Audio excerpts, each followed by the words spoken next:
লক্ষ্মীপুরের ১০ জন কোরআনে হাফেজকে পাগড়ি পরিয়ে সম্মাননা দেওয়া হয়েছে। সেই সাথে ফুল দিয়ে শুভেচ্ছা জানানো হয়েছে তাদের বাবাদের।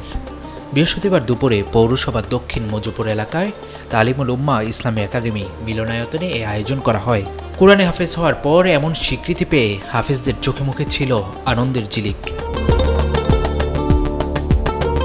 হাফেজদের পাগড়ি ও সম্মাননা প্রদানকে কেন্দ্র করে দস্তরবন্দি সম্মেলন ও ইসলামী মাহফিলের আয়োজন করে মাদ্রাসা কর্তৃপক্ষ। অনুষ্ঠানে তালিমুল উম্মাহ ইসলামী একাডেমির পরিচালক এইচ.এম. লুকমান মাজহারির সভাপতিত্বে প্রধান অতিথি হিসেবে উপস্থিত ছিলেন বরতলী জামিয়া আশরাফুল মুদারিস মোহতামিম, মুফতি মামুনুর রশিদ।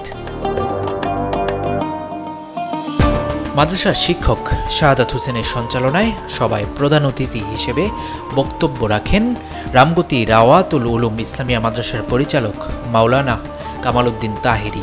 অনুষ্ঠানে বক্তারা বলেন, কুরআন মানবতার মুক্তির সনদ।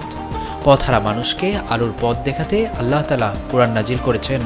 অনুষ্ঠানে হাফেজদের মধুর কণ্ঠে কুরআনের আয়াত মুসল্লিদের মুগ্ধ করে। তাদের দেখে সবাই কুরআন শিক্ষায় উদ্বুদ্ধ হবে বলেও আশা করেন আমন্ত্রিত অতিথিরা। Abu Bakr Raihan, Daily Sun.